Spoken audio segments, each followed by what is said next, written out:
Donc, on est aujourd'hui ensemble pour on va dire, une petite demi-heure, trois quarts d'heure, pour parler toujours de la communication sur les réseaux sociaux.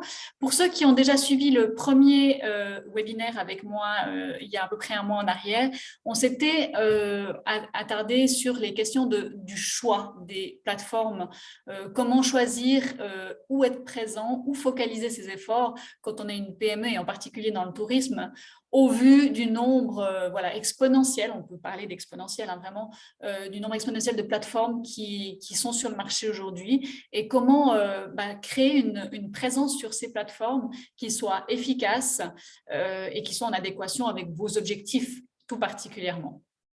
Aujourd'hui, on va s'attarder à des questions un peu plus liées au contenu, en fait, et c'est tout le propos, en fait, de ce nouveau cursus, c'est de vous aider à vraiment développer une communication qui soit efficiente et qui vous permette vraiment d'atteindre vos objectifs de développement. Donc, quelques objectifs par rapport au webinaire d'aujourd'hui. Le premier, ça va être d'essayer d'aborder ensemble les questions de qu'est-ce qu'un bon contenu. Donc, quelles sont les caractéristiques qui vont faire qu'un contenu va pouvoir mieux performer qu'un autre sur les réseaux sociaux. On va aborder les questions évidemment des tendances actuelles en matière de contenu, puisque vous l'aurez certainement tous remarqué à travers Instagram ou au travers des nouvelles plateformes qui sortent régulièrement. Voilà, ce qu'on a connu il y a 15 ans en arrière avec Facebook lorsque la plateforme est née, évidemment n'a plus rien à voir avec ce qu'on connaît aujourd'hui sur les réseaux sociaux. Les contenus et les modes de consommation ont évolué. Et donc, voilà, on va s'attarder à cette question, sur cette question-là, de savoir qu'est-ce qu'il faut mettre en place aujourd'hui, quels sont les contenus qui sont ceux qu'il faut utiliser aujourd'hui. Et puis, on va terminer avec quelques petites astuces, on dira pour vous aider à trouver de l'inspiration, sachant qu'évidemment, c'est un petit peu le nerf de la guerre quand on parle de production de contenu. Au-delà du fait de savoir qu'est-ce qu'on doit publier, c'est aussi de trouver des idées de sujets sur quoi s'exprimer. Peut-être avant de démarrer dans le vif du sujet, peut-être ceux qui ont déjà suivi le premier webinaire savent que j'aime bien commencer par un petit jeu.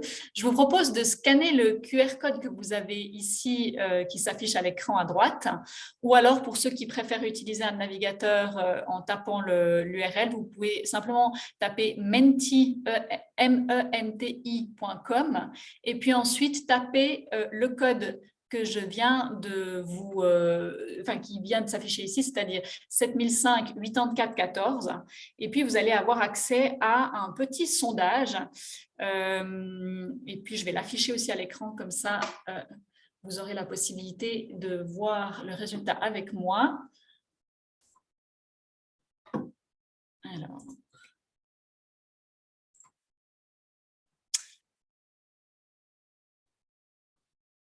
Je vais partager mon écran de nouveau. Voilà. Donc, la première question, c'est en un mot, décrivez ce qu'est un bon contenu selon vous. Nous avons donc marquant, visuel, original, de l'émotion, oui, intéressant, attractif, beau, drôle. Quoi d'autre? N'hésitez pas, hein, il n'y a pas de nom, il n'y a personne. Je ne sais pas qui a écrit quoi, hein, et il n'y a pas de note à la fin. Hein. C'est vraiment purement, voilà, comment dire, ludique. L'idée, c'est vraiment de se mettre un petit peu dans l'ambiance. Pertinent pour la marque, ok. Précis, impactant, ah oui, quel magnifique mot, impactant, visuel, ouais, ouais. Qui donne envie. Ouais, alors ça, qui donne envie, comment dire? Le côté inspirationnel, c'est clairement un des vecteurs les plus importants sur les réseaux sociaux. Difficile à trouver, original. Un bon contenu, ce serait quelque chose qui est difficile à trouver, d'accord? Intéressant, utile, nécessaire, voilà, qui fait rêver, voilà. Encore une fois, le côté inspirationnel. Intéressant. Alors, qui veut encore voter? Je laisse encore quelques secondes et puis on passera à la question suivante. Instructif.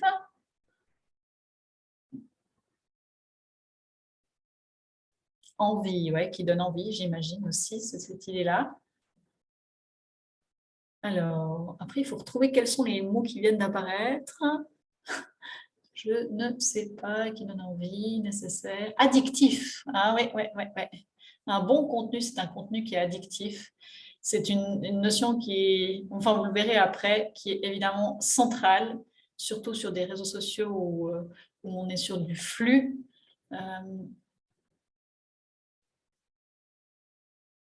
Effectivement. Ciblé, d'accord, intéressant aussi. Répétitif,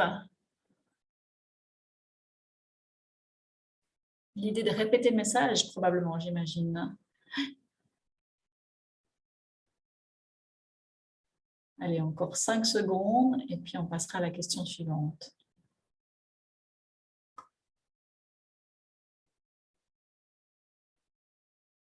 Ok, passons à la question suivante. Quelle importance donnez-vous à ces éléments pour la production de contenu? Alors, il y a à disposition les outils, le calendrier éditorial, l'inspiration, le temps à disposition et le matériel. Matériel technique, on dira plutôt.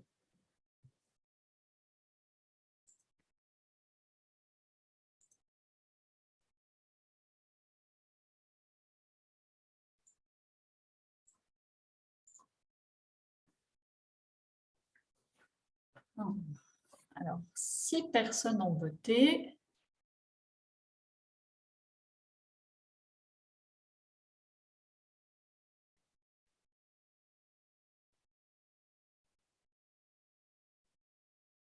C'est hyper intéressant.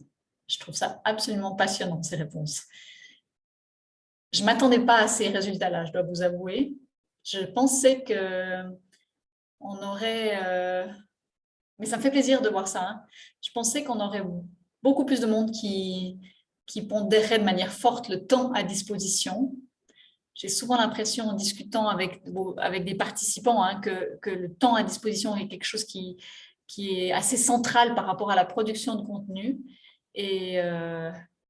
Mais je vois avec énormément de plaisir, je dois vous avouer, que beaucoup d'entre vous considèrent comme le calendrier éditorial, hein, visiblement, comme presque l'élément le plus important par rapport à la production de contenu. Et je trouve ça vraiment extrêmement réjouissant parce que vraiment, je pense que c'est le socle hein, de la production de contenu. C'est ce qui va vous permettre d'avoir une vraie stratégie et d'avoir une solution viable aussi par rapport à toute cette notion de production, d'organisation de production. Et voilà, pour ceux qui ont suivi le premier cursus avec moi, ils le savent, c'est quelque chose sur lequel je suis assez souvent venue. De nouveau encore peut-être 3-4 secondes pour les derniers qui voudraient encore s'exprimer.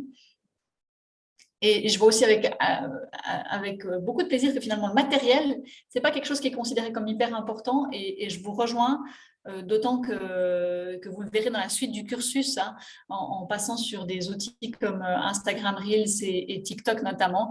Voilà, pratiquement tout est fourni dans ces applications et il suffit de très peu de choses pour arriver à des résultats vraiment assez bluffants. Donc, ouais, très intéressant. Merci beaucoup pour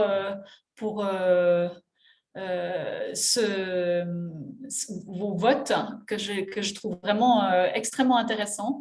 Merci pour votre participation. Je vais vous repartager la présentation du coup. Voilà. Et puis, on va pouvoir continuer. Là, si ça veut bien démarrer, parfait. Eh bien, on va attaquer avec on va dire ce contenu un petit peu, un peu plus didactique. Hein. Peut-être en préambule, je sais que pour certains, je rabâche un petit peu ça, mais vraiment pour avoir ça bien en tête pour tous, ça me paraît important de rappeler quelles sont les 6 étapes absolument incontournables pour la production de contenu. De nouveau, c'est des étapes qu'on aura déjà vues dans une partie dans le premier cursus et d'autres sur lesquelles on va travailler justement par la suite dans ce deuxième cursus. L'idée étant de se dire, Dans une stratégie de contenu, la toute première étape absolument indispensable sur laquelle il faut travailler, c'est la définition des objectifs. Donc vraiment, si on devait imaginer ça sous forme des 6 commandements de la production de contenu, vos objectifs, vous définirez. Deuxièmement, votre cible et ses attentes, vous connaîtrez. Votre ligne éditoriale, vous définirez. Un calendrier éditorial, vous mettrez en place, et j'ai vu que clairement c'était déjà quelque chose que vous faisiez, c'est très bien. La 5e étape, c'est l'idée de la veille, hein, donc une veille active dans votre domaine, vous effectuerez, et vos performances, vous mesurez. Les 4 premières étapes sont pour certains d'entre vous bien connues. La 5e et la 6e sont vraiment tout aussi importantes, et c'est vraiment de cela dont on va parler en partie dans ce 2e cursus, pas seulement dans le webinaire d'aujourd'hui, mais dans la suite, hein, à travers les reviews et à travers le cours, la demi-journée de cours qui vous sera proposée. Évidemment que comme toute stratégie de communication, rien ne devrait être fait sans avoir une idée de où on veut aller et respectivement de mesurer vers où on est finalement arrivé en fonction de ce qu'on a mis en place. Donc, mesurer ses performances et effectuer une veille non seulement informationnelle, mais aussi concurrentielle pour voir où on se situe par rapport au reste du marché. Ces 2 étapes qui sont extrêmement importantes. Si on parle maintenant des considérations vraiment relatives au contenu en lui-même sur les réseaux sociaux, j'aimerais m'arrêter sur un point qui me paraît très important, dont on parle assez peu, somme toute, dans la production de contenu, c'est le fait que selon les plateformes et selon les types de contenus qu'on va produire, tous les contenus n'ont pas la même valeur. J'entends par là qu'en fonction des plateformes sur lesquelles on publie, on a des contenus qui peuvent avoir une durée de vie plus ou moins importante, que ce soit de par leur forme ou que ce soit de par justement la plateforme sur laquelle on a publié. Concrètement, on va pouvoir dire qu'on peut distinguer 2 fonctionnements assez radicalement différents au sein des réseaux sociaux. On va avoir une première catégorie de réseaux sociaux qu'on va appeler des réseaux sociaux de flux. Ce sont les réseaux sociaux comme Facebook, pour une partie LinkedIn, évidemment Snapchat ou Twitter. C'est des réseaux sociaux sur lesquels l'information est publiée à un instant T. Elle va être montrée à la communauté dans un laps de temps ou dans une période assez courte. Et ensuite, ce contenu va disparaître d'une certaine manière, c'est-à-dire qu'il ne va pas être remontré à d'autres occasions. Donc, ça va être des contenus, on va dire, qui ont une durée de vie relativement, voire même très courte, par exemple, pour des contenus de type Snapchat ou pour des contenus de type Stories qui ont une durée de vie, comme vous le savez, d'à peu près 24 heures, enfin de 24 heures. Sachant cela, on va pouvoir opposer ça aux réseaux sociaux qu'on va qualifier de stock, dont font partie notamment Instagram, Pinterest qui sera peut-être le plus stockable, si on veut bien, en termes de contenu, LinkedIn pour la partie CV, documents et autres, et puis d'une certaine manière, TikTok qui pourrait être classé un petit peu dans les 2 catégories selon la manière dont on l'utilise. Et là, si on veut faire une analogie, on va pouvoir se dire que dans le premier cas, les contenus, ça va être des contenus qui pourraient s'apparenter, si on veut faire une analogie par rapport à la télévision, au téléjournal par exemple. Le téléjournal a une durée de vie très courte. Le lendemain ou même 12 heures plus tard, on va avoir des choses complètement différentes qui vont pouvoir être apportées et puis on ne remontrera pas les informations de la veille. C'est logique. Tandis que sur les réseaux sociaux, ça va être on va pouvoir comparer ça aux documentaires, par exemple, des documentaires animaliers, admettons. C'est des contenus qui ont une durée de vie longue, voire même très longue dans le temps, puisque finalement, ce n'est pas du contenu ultra frais, c'est des choses qui ne se rapportent pas à de la news, c'est des choses qui vont pouvoir, comment dire, dont le contenu peut être pertinent encore beaucoup de temps après. Et en fait, là où il faut comprendre qu'il y a une grosse différence, c'est que quelque part, on peut se dire que sur les réseaux sociaux de stock, un contenu produit là-dedans qui sera vraiment alors forcément pas de la news, hein, mais qui sera du contenu serviciel, du contenu à haute valeur ajoutée, eh ben, il va avoir une durée de vie plus longue. Et pour autant qu'il soit bien référencé avec une bonne légende, des bons hashtags, etc., il va pouvoir, comment dire, je cherche mon mot, mais être plus rentable, voilà, d'une certaine manière, qu'un contenu qui sera publié sur des réseaux sociaux de flux. Les réseaux sociaux de flux qui permettent néanmoins, d'une certaine manière, de gagner en visibilité, mais comment? En passant par la publicité. Donc, très clairement, on le sait, c'est un choix que Facebook a fait à un moment donné, il y a quelques années en arrière, de décroître, si on veut bien, de freiner la visibilité des posts organiques pour inciter les utilisateurs, inciter les responsables de page à passer par des outils publicitaires pour améliorer la visibilité de ces posts. Et du coup, ben voilà, on se retrouve dans une situation aujourd'hui où les contenus publiés sur des plateformes comme Facebook ont une visibilité très, très faible de manière organique. On sait qu'on ne touche pas toute son audience, on n'arrivera pas à toucher tous ses abonnés, hormis en passant par des outils publicitaires. Alors, je ne suis pas en train de dire qu'il ne faut plus communiquer sur Facebook et communiquer que sur Instagram. Bien au contraire, encore une fois, c'est des lignes éditoriales différentes avec des types de contenus différents pour ces deux plateformes. C'est surtout ça que j'essaie de dire aujourd'hui.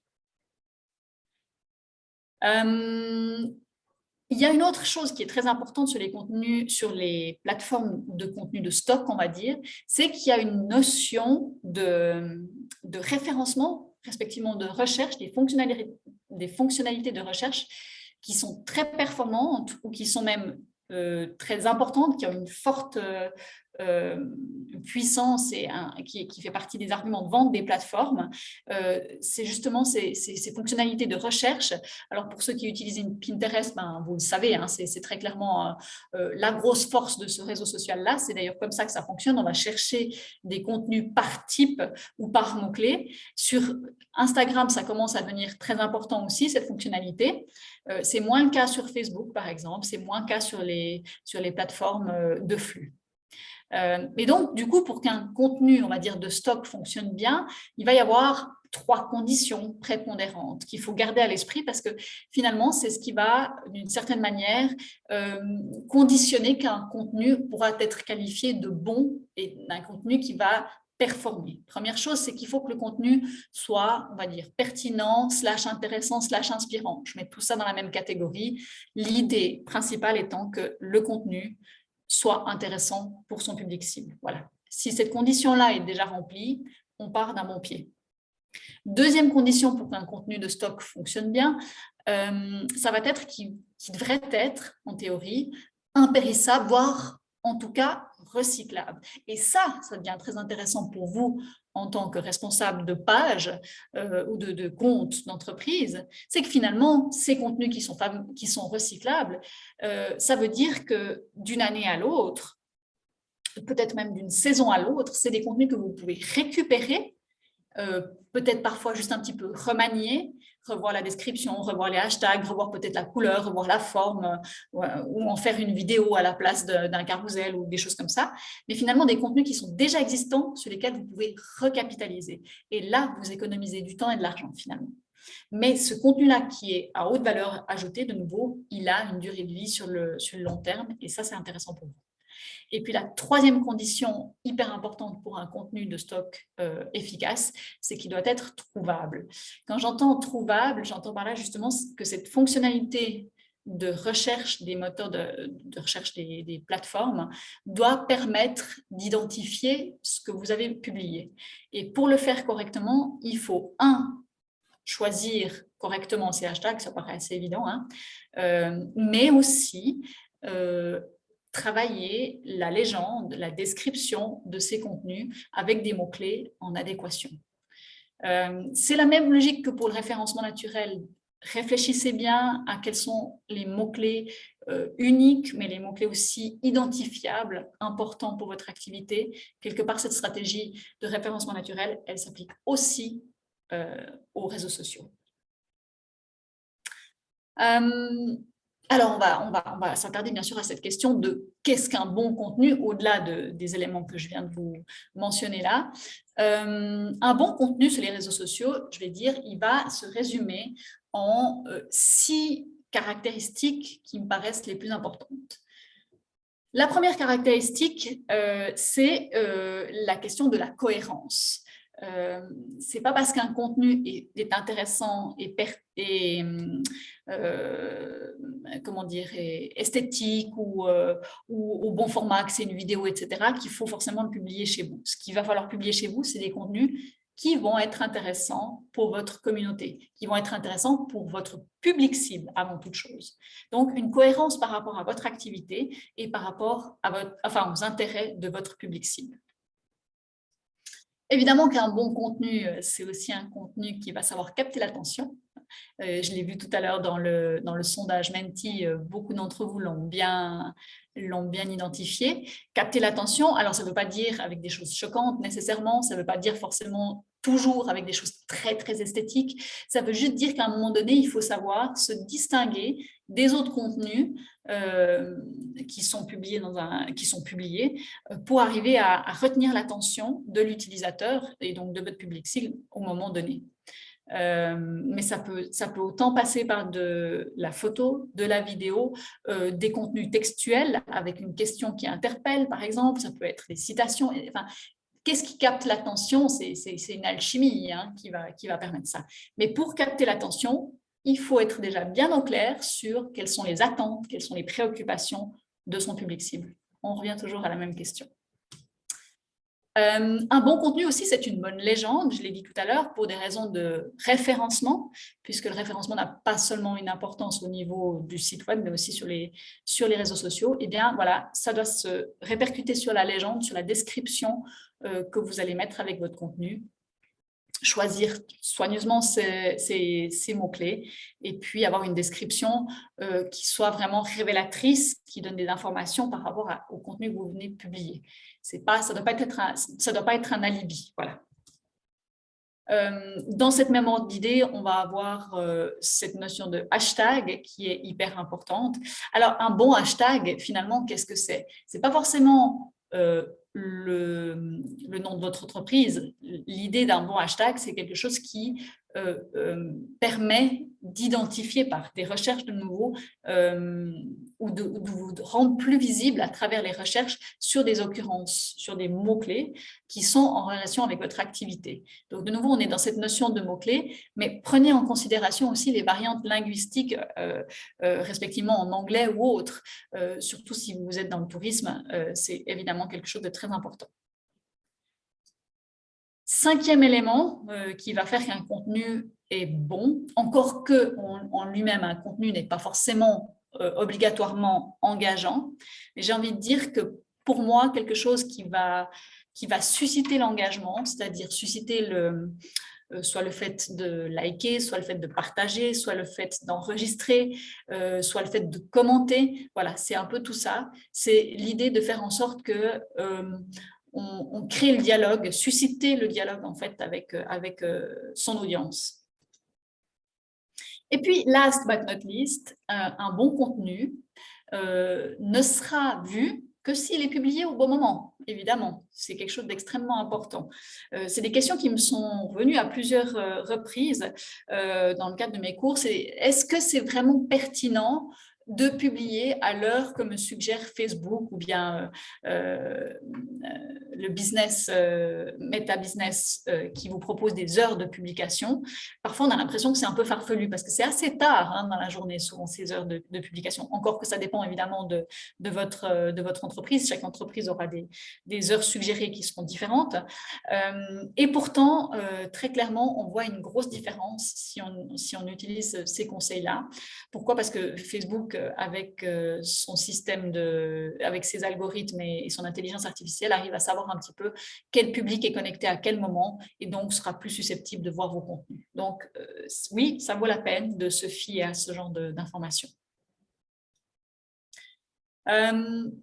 Quelques conseils maintenant peut-être un peu plus, on va dire, concrets sur comment réaliser un visuel réussi. Donc là, on sera plutôt dans le côté création de contenu, création de photos.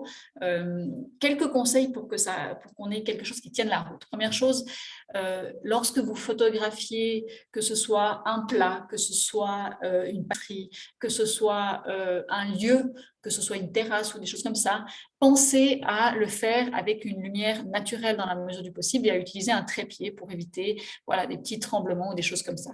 Si vous devez le faire en intérieur, ben, vous pouvez aussi utiliser ces lumières annulaires là, qui simulent un peu la lumière du jour et qui donnent en tout cas une luminosité un peu plus agréable qu'une lampe bêta. Voilà. Pensez à utiliser des filtres aussi.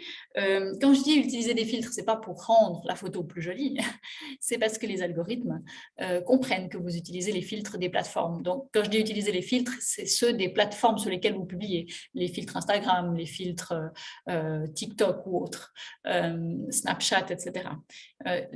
L'algorithme des plateformes va identifier que vous avez utilisé ce filtre-là et on sait que ça a une petite incidence sur la visibilité des contenus. Pensez aussi à donner vie aux lieux que vous publiez en ajoutant des accessoires, à défaut d'avoir des personnes vivantes, enfin des personnes, je veux dire, oui, forcément vivantes, des personnes sur le lieu que vous photographiez. On sait que les photos ou les contenus où on a des personnes vont mécaniquement toujours mieux performer que des contenus vides enfin voilà, des contenus, voilà, si on prend la photo d'un lobby dans un hôtel, une photo sans personne dessus n'aura pas le même impact qu'une photo avec un couple en train de boire un apéritif, par exemple. Et si on ne peut pas avoir de figurant ou de personnel qui peut poser, on peut, dans tous les cas, mettre une coupe ou un apéritif déjà servi, un bouquet de fleurs, une part de gâteau à moitié entamée. Voilà, c'est quelque chose qui va donner de la vie et du sens, et ça fonctionne mieux. Si vous faites un shooting photo, n'hésitez pas à faire des photos sur différents angles. Des fois, on se dit, ah, mais ça, c'est le meilleur angle, paf, c'est nickel, cette photo, elle est bien. Et puis, on se dit, ouais, ben, ce sera nickel comme ça. Puis, en fait, quand on l'importe, on se dit, ouais, c'est pas idéal. Tandis que si on a fait différents angles, ben, on va pouvoir sélectionner celle qui correspond vraiment au meilleur résultat, finalement. Donc, tant qu'on est dans le vif, on y va, on fait le plus de prises de vue possible. Et puis, moi, je l'ai dit tout à l'heure, mais pensez à faire une description, alors plutôt courte, hein, mais c'est l'idée d'aller droit au but dans ce sens-là. Et puis, un appel à l'action. Donc, dis-moi en commentaire si toi aussi tu apprécies, par exemple. Ou alors, si ce contenu t'a plu, enregistre-le. Ou si ce contenu t'a plu, n'hésite pas à le partager à ta communauté. Voilà, ce genre de choses. Ou alors, pour t'inscrire, clique sur le lien en bio. Voilà, les possibilités sont nombreuses, mais c'est l'idée une fois qu'on a capté l'attention de son prospect, de l'inciter à faire quelque chose en fait.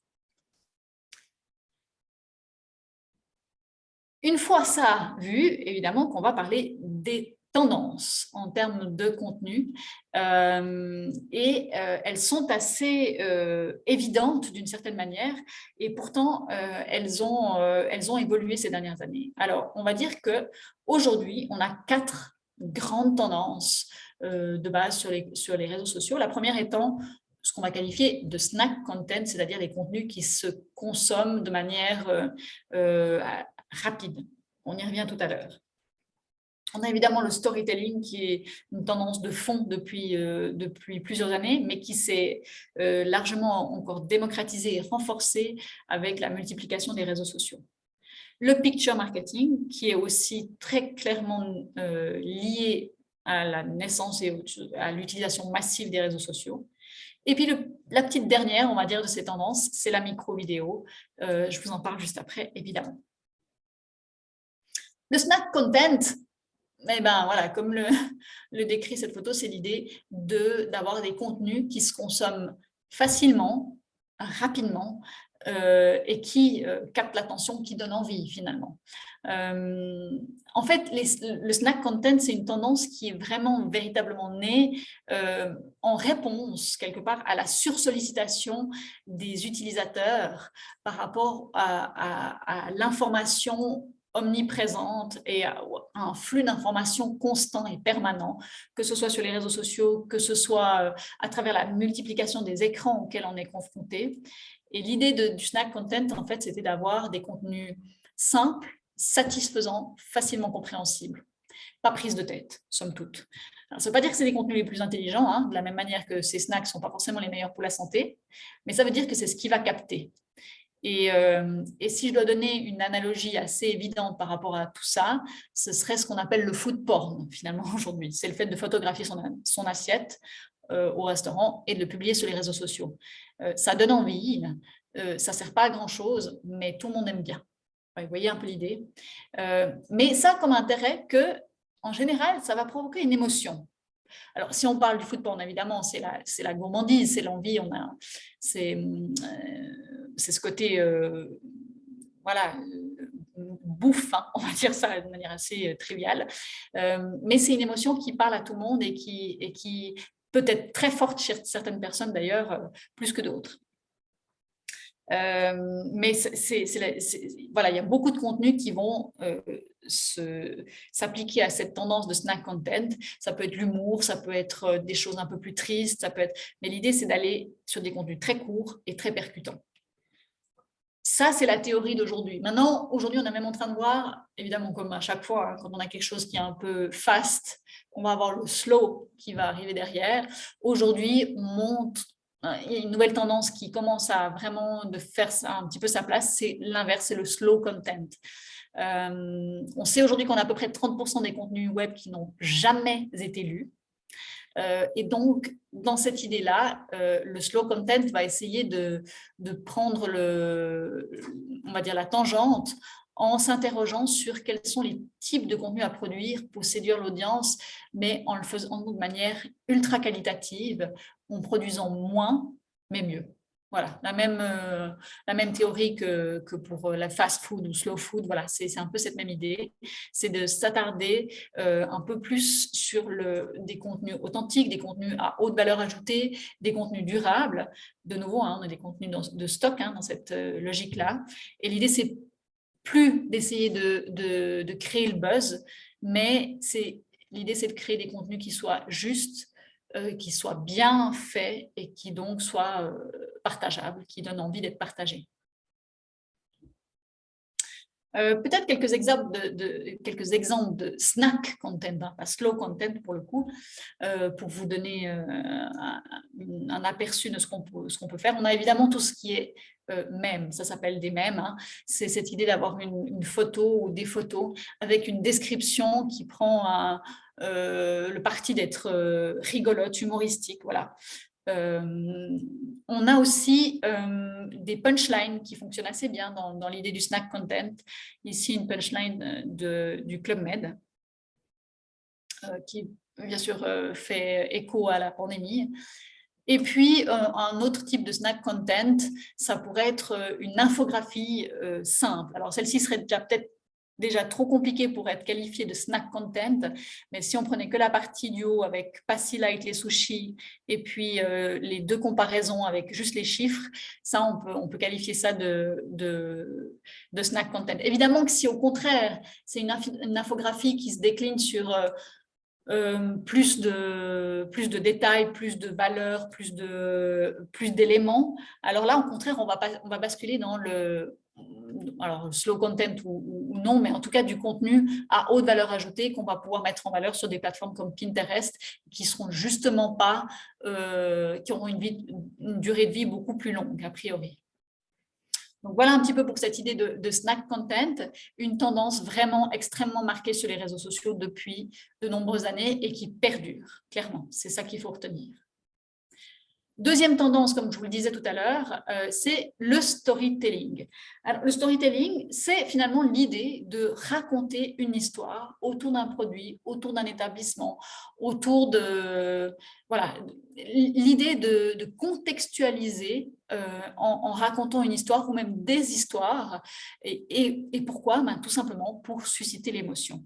Puisque, on le sait aujourd'hui, le cerveau est fait qu'il ne peut émotionnellement, j'insiste sur le mot émotionnel, pas faire la différence entre une légende et une histoire vraie. Donc, l'idée du storytelling, c'est capitaliser sur cette notion-là, sur l'idée de vouloir faire passer une émotion en racontant une histoire. Idéalement, une histoire qui ne serait pas fictive, mais des fois, c'est aussi des histoires fictives et ça marche aussi. Quelques exemples comme ça hein, de marques qui sont très fortes en storytelling. J'imagine que vous avez tous en tête un ou deux exemples.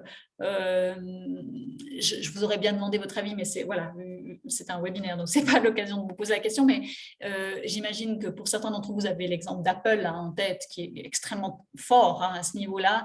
Leurs campagnes publicitaires sont toujours très centrées sur l'utilisateur.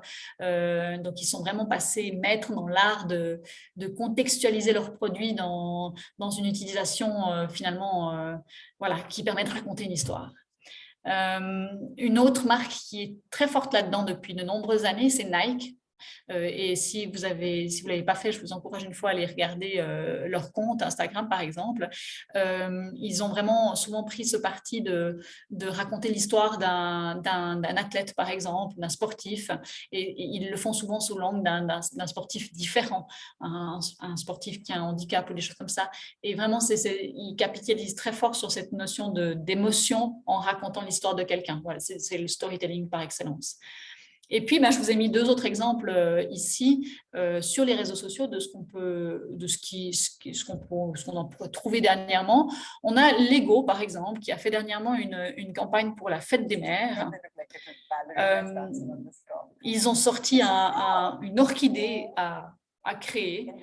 Et l'idée, c'est de raconter une maman ou une grand-maman qui reçoit ça pour la fête des mères et qui s'extasie devant ces fleurs qui vont pouvoir durer et durer et durer et qui bricolent ça. Voilà.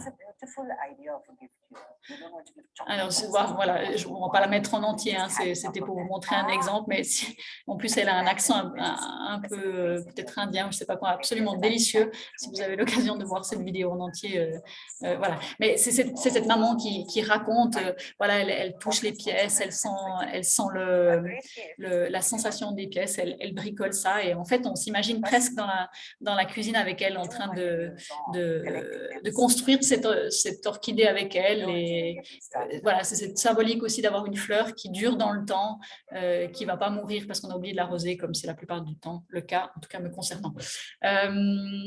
Et puis, un deuxième exemple, alors peut-être plus proche du tourisme, en l'occurrence, c'est la campagne, une des campagnes actuelles de Swiss Tourisme avec Roger Federer et, je vais essayer de la démarrer, Anna Hathaway. Ouais, alors là, on ne voit pas très bien les sous-titres. Mais en gros, l'histoire, c'est Roger Federer et Anna Hathaway qui sont en train de regarder le spot qui a été tourné avec eux. Et en fait, ils se rendent compte qu'on les voit nulle part dans tout le spot parce qu'ils ont filmé que les paysages et puis qu'ils ont préféré mettre en valeur les paysages plutôt que les deux acteurs.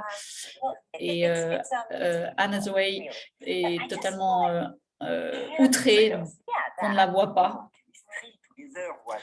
Et voilà, bien sûr que c'est une histoire totalement fictive. Je doute que Anne Hathaway et Roger Federer soient réellement des amis. Enfin, je n'en sais rien, mais voilà, ça permet de mettre en contexte Swiss Tourisme et de mettre en valeur le fait que la Suisse est plus intéressante que ces deux personnalités extrêmement connues. Bon, le spot est assez long, donc voilà, de nouveau, je vous invite à aller sur la plateforme de Swiss Tourisme pour le voir en entier. Vous verrez qu'à la fin, il y a un petit joke. Je ne sais pas si je vais le mettre ici. Non, j'arrive pas à avancer. Il y a un petit joke assez marrant où Anna Hathaway dit la prochaine fois, tu n'as pas besoin de me contacter. Puis Roger lui dit j'avais essayé avec Meryl Streep, mais elle a refusé. Enfin bref, voilà. Mais pour dire que finalement, dès qu'on joue sur cette carte de raconter une histoire, et évidemment que la vidéo s'y prête particulièrement bien, on arrive à susciter des émotions, que ce soit l'humour, hein, le rire, ou que ce soit une émotion peut-être un peu plus sentimentale liée à la relation qu'on peut avoir avec sa maman ou sa grand-maman. La troisième tendance dont je voulais vous parler aujourd'hui, c'est évidemment le picture marketing. Sans rentrer trop dans les détails, mais on sait aujourd'hui évidemment de manière assez évidente que l'image est considérée comme plus efficace parce que elle permet de voir et de retenir l'information d'un seul coup d'œil, bien plus que du texte, et bien évidemment. Et du coup, évidemment que c'est grâce à ça que les réseaux sociaux ont connu un tel avènement, évidemment Instagram en particulier, mais TikTok aussi à travers la vidéo. Et là, je vous ai mis deux exemples de contenu que je trouvais assez intéressant. Celui-ci, c'est un contenu de l'hôtel Mama Shelter, mais je ne sais plus lequel exactement. Enfin, peut-être, enfin, en tout cas en France, mais je ne sais plus celui de Paris. Voilà, c'est bon, ça me revient. Où ils ont fait une photo avec une partie de l'équipe de l'hôtel et puis le chef Pierre Chaumet, qui était un ancien candidat de Top Chef. Et vraiment, ils ont joué la carte très propre à cette chaîne Mama Shelter, qui est très jeune, avec le personnel vêtu avec des sweats à capuche et ce décor très jeune, c'est un peu déconnade comme ça, qui fonctionne très bien, qui est dans cette ligne comment dire, très fidèle à la marque Mama Shelter. Et voilà, ils ont collecté 526 likes et 14 commentaires. Donc un contenu qui a plutôt bien performé, mais qui est simple en soi, hein, mais bien conçu, et voilà. Et puis plus proche de chez nous, un autre exemple que je trouve assez intéressant, je sais que je les cite souvent en exemple, mais voilà, ils ont des comptes qui sont plutôt bien faits. C'est le club alpin à Champélac.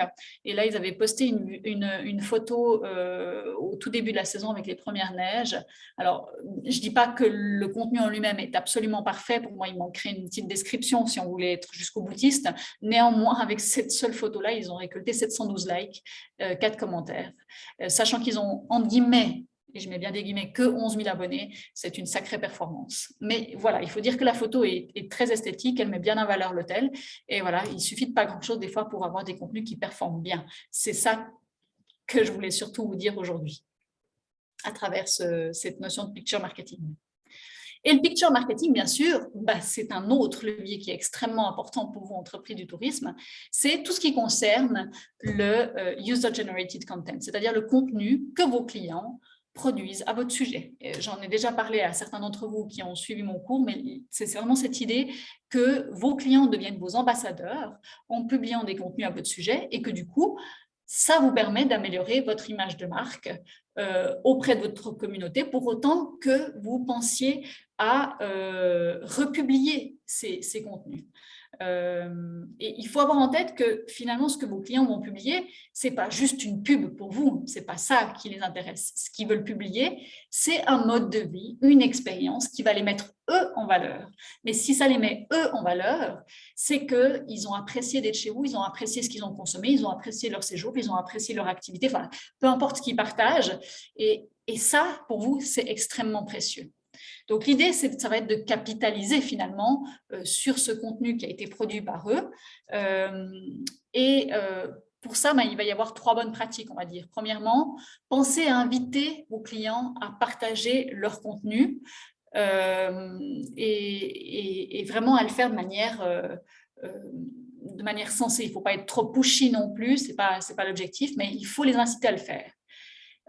Et pour ça, pensez à clairement communiquer vos hashtags, aussi le nom de votre compte, pour que vos clients qui vont partager des contenus à votre sujet sachent qu'est-ce qu'ils doivent utiliser quand ils vont vouloir vous taguer ou quand ils vont vouloir mentionner vos hashtags.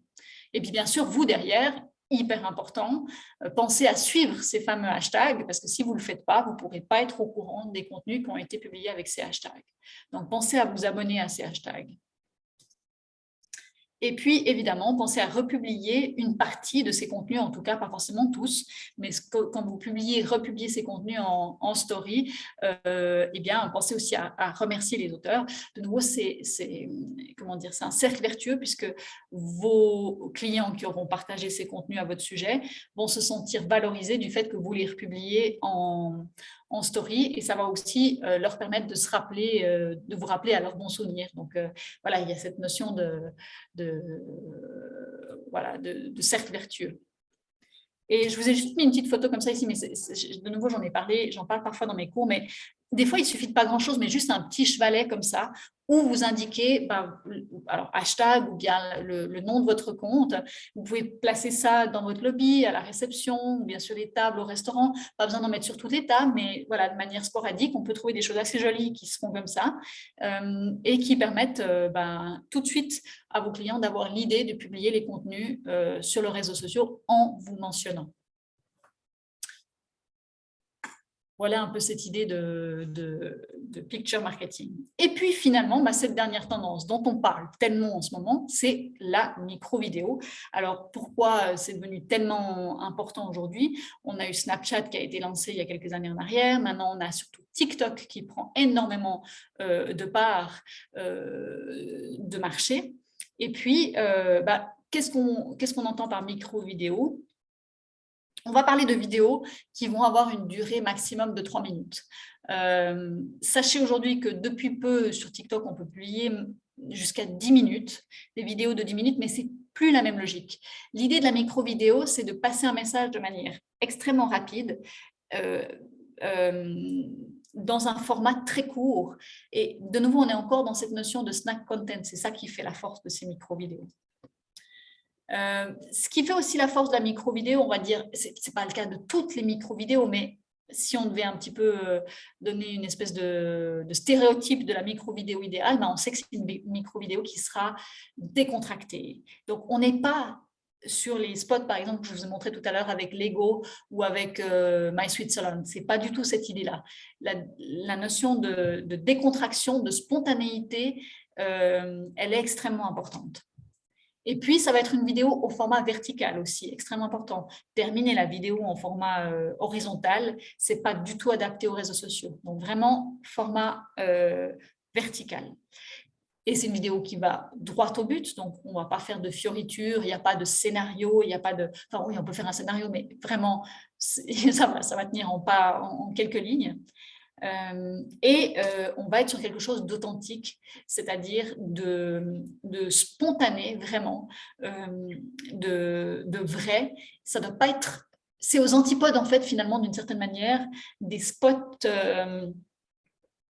publicitaires qu'on a l'habitude de voir à la télévision, ou comme je vous ai montré tout à l'heure, Lego ou My Sweet Salon, qui sont très étudiés, très beaux, très léchés. Voilà. L'idée de la micro-vidéo, comme on l'entend, et qui fonctionne très bien, c'est quelque chose qui reflète en fait finalement zéro budget. C'est vraiment, on a pris le téléphone, on a filmé, parfois ça tremble, c'est monté comme ça vient, mais c'est ce côté qui va révéler l'authenticité et qui séduit énormément les utilisateurs, parce que ça donne ce côté authentique et on va accorder beaucoup plus de crédibilité à ces contenus-là, paradoxalement, qu'aux contenus qui sont justement bien montés, bien structurés, etc., etc.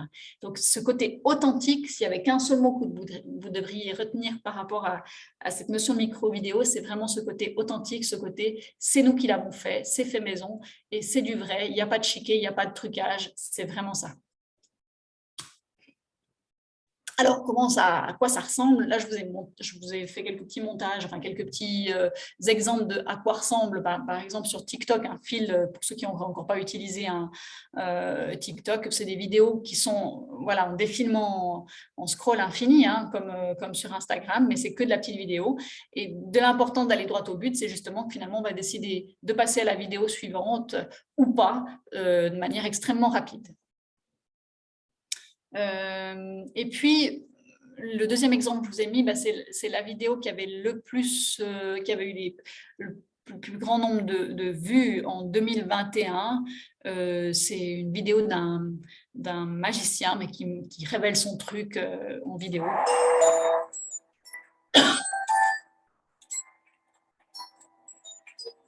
Like my costume? Yeah, well, that's so cool. How are you doing that? I got a Nimbus 2000. Oh, I see. Here. Wait, is that my longboard? Oh, Longboardium Leviosa! Zach, my longboard! Come on, man, get back here! Dude, no, yeah. Vous voyez cette idée de filmer vraiment, enfin, il n'y a pas de trépied, il n'y a pas de filtre, il n'y a rien. Alors, bien sûr qu'il y a des trucages, ce n'est pas la question, mais ça donne l'impression qu'il n'y en a pas, en tout cas. Et puis finalement, un autre type de vidéo qui fonctionne extrêmement bien en format justement micro-vidéo, qui est ce qu'on appelle la vidéo insolites, voire même what the fuck, mais qui cartonnent sur TikTok. C'est ça, ce genre de choses.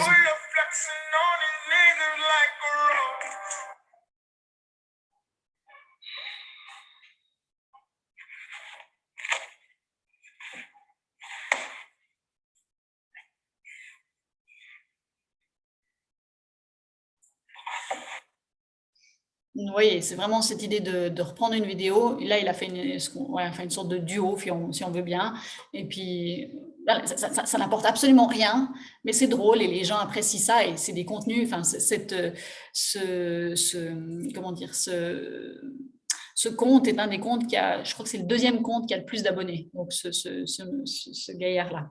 Donc voilà, ce qui explique le constat, en fait, finalement, du succès que rencontre la micro-vidéo, bah, c'est déjà du fait qu'il y a ce défilement infini. Et pourquoi je parle de TikTok? Mais parce que finalement, Instagram a largement répliqué, on peut dire copié ce fonctionnement-là avec les Reels. C'est exactement le même fonctionnement. Donc, c'est des contenus en défilement infini qui rendent la chose très addictive. Il faut que ce soit, c'est divertissant et ça fonctionne très bien pour ça.